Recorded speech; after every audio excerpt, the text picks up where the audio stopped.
हमारे इस नए चैनल से जुड़ने के लिए YouTube पर लिम्रा एजेंसी लखनऊ सब्सक्राइब करें। फिर मेरे सर पे कड़ी धूप की बौछार गिरी, मैं जहां जाके छुपा था वहीं दीवार गिरी। लोग किस्तों में मुझे कत्ल करेंगे शायद, सबसे पहले मेरी आवाज पे तलवार गिरी। हजरात गिरामी, जब जब नस्लों को कत्ल करने के मंसूबे बनते हैं तब तब आवाजों को कत्ल करने की साजिशें पहले की जाती हैं। आइए इस मुश्किल दौर में जहां आवाजों को कत्ल करने की साजिशें होती हो, वहां एक ऐसी आवाज को जो बहुत मध्यम लहजे में बात करती है लेकिन ऐसे करती है कि वो दिल के अंदर जाकर दिल की गहराइयों में असर करती है, ऐसी बात अगर सुनना है तो आपको मेरा साथ देना है। मैं आवाज देने जा रहा हूं उर्दू मुशायरों के एक बहुत महबूब शायर जिन्हें आप जनाब डॉक्टर नदीम शाद के नाम से जानते हैं। जनाब डॉक्टर नदीम शाद किसी तारुफ के मोहताज नहीं है। उर्दू दुनिया में बड़ी इज्जत और बड़ी मोहब्बत के साथ नदीम शाद का कलाम सुना जाता है। पहले और आज के मुशायरों में यह फर्क है कि नौजवान सिर्फ उस शायरी पर ही नहीं दाद देते जिस शायरी पर उनके दिल की बात होती है, बल्कि इन दिनों नौजवान संजीदा शायरी को बहुत ज्यादा पसंद करने लगे हैं। मैं आपकी बेचैनी को भी समझ रहा हूं। आप चाहते हैं कि आपके महबूब शायर आपके सामने हैं, जल्द से जल्द उन्हें माइक पर बुला लिया जाए। मैं आपकी बेचैनी का इलाज करने के लिए इस वक्त पहली टेबलेट आपकी तरफ बढ़ा रहा हूं और वो पहली टेबलेट, इस टेबलेट को लेने के बाद आप थोड़ी देर के लिए सुकून में आ जाएंगे, ऐसी मुझे उम्मीद है। क्योंकि मेरा मानना यह है कि जिसने मेरा निकाह पढ़ाया परी के साथ, बेगम हुई फरार उसी मौलवी के साथ। जिसने मेरा निकाह पढ़ाया परी के साथ, बेगम हुई फरार उसी मौलवी के साथ। मैंने वो दांव मारा हुए मौलवी भी चित, वो मेरी बी के साथ है, मैं उनकी बी के साथ।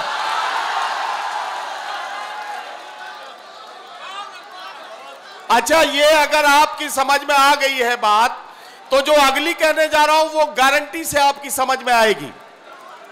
और वो ये है कि वो बात ये है कि कहा नेता के एक बेटे ने ये शायर के बेटे से, तेरे अब्बू बहुत झूठे हैं, दोज़ख का धुआं होंगे।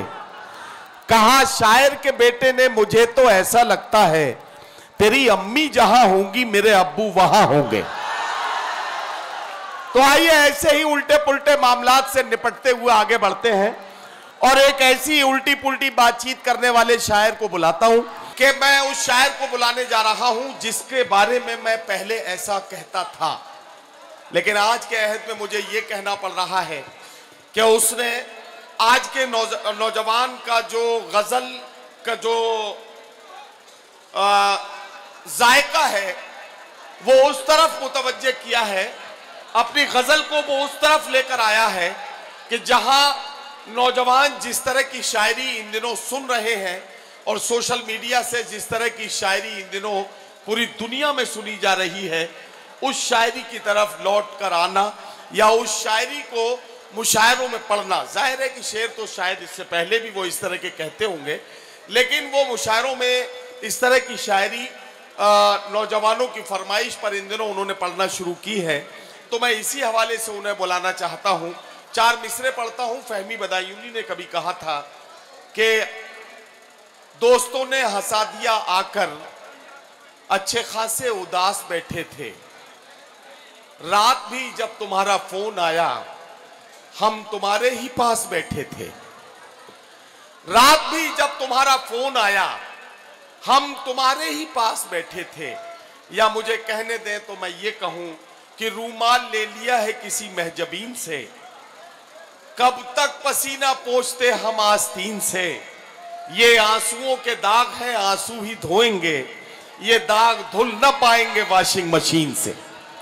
तो आइए इन एहसासात को शायरी बनते हुए देखें और मुलाकात करें उस शायर से जिसको फिर एक बार मैं कहता हूं मुशायरों में हंगामे पैदा करने वाला वो नौजवान जो आपके जज्बात को समझता भी है और उसको शायरी बनाकर आपकी अदालत में पेश कर देता है।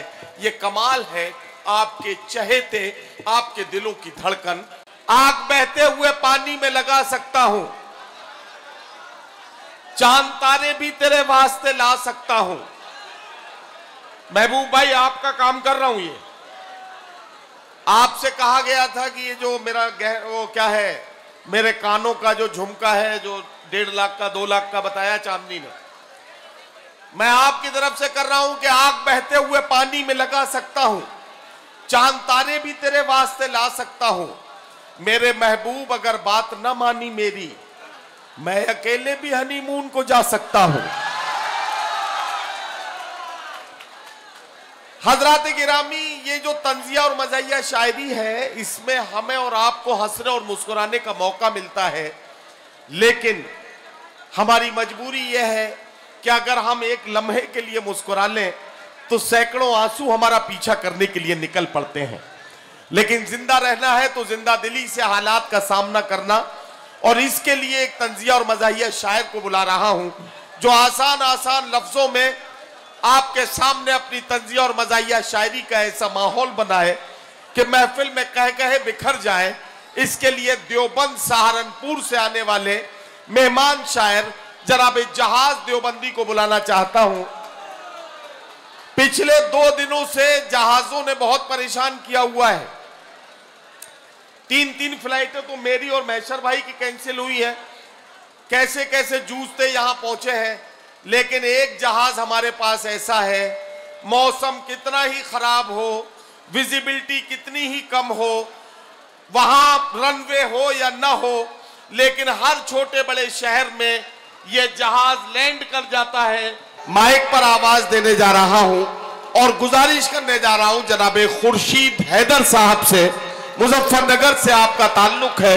गजल के जदीद लबो लहजे में आज के हालात की तस्वीरें बनाना और गजल की जबान में बात करते हुए घर आंगन के मसाइल, सियासत की करम फरमाइयां और समाज की नाहमवारियों का जिक्र अपनी शायरी में करना, यह जनाबे खुर्शीद हैदर का कमाल है।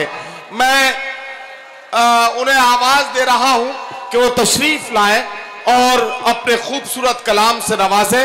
गैर परों से उड़ सकते हैं हद से हद दीवारों तक, अंबर पर तो वही उड़ेंगे जिनके अपने पर होंगे।